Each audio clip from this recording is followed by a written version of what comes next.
அந்த சபைக்கு புதிய பிரசங்கியார் வந்திருந்தார். பிரசங்கத்தில் ஒரு உண்மை சம்பவத்தை எடுத்து சொன்னார். ஒரு சிறுவன் தன் நண்பனின் ரட்சிப்பிற்காக ஜெபித்து வந்தான். அன்றைய நாளில் அவர்கள் இருவரும், சிறுவனின் தகப்பனும் சேர்ந்து கடலில் இன்ப சவாரி சென்றனர்.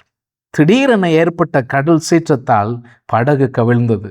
படகை பற்றி கொண்ட தகப்பன் கண் முன்னே 2 சிறுவர்கள் உயிருக்கு போராடி கொண்டிருந்தனர். தகப்பன் கையில் ஒரே கயிறு தான் இருந்தது. தன் மகனை காப்பதா அவன் நண்பனை காப்பதா? ஒரு கண யோசனைக்கு பின் கயிறு சிறுவனின் நண்பனிடம் வீசப்பட்டது.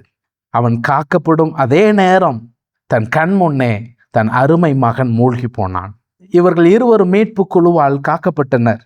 காலங்கள் கடந்தன. இந்த நண்பன் ரட்சிக்கப்பட்டு ஊழியக்காரனானான். இந்த சம்பவம் உண்மையான சம்பவம் என்பது எனக்கு தெரியும் என்றார் பிரசங்கியார். காரணம், அன்று மீட்கப்பட்ட சிறுவன் தான் உங்கள் முன்னே பிரசங்கித்து கொண்டிருக்கிறான் என்றார் அந்த பிரசங்கியார். அன்புக்குரியவர்களே, நீங்கள் உங்கள் பிள்ளைகளை தியாகம் செய்ய வேண்டியதில்லை. ஆனால் மீட்பிற்கான அன்பின் கயிறுகளை வீசுகிறீர்களா?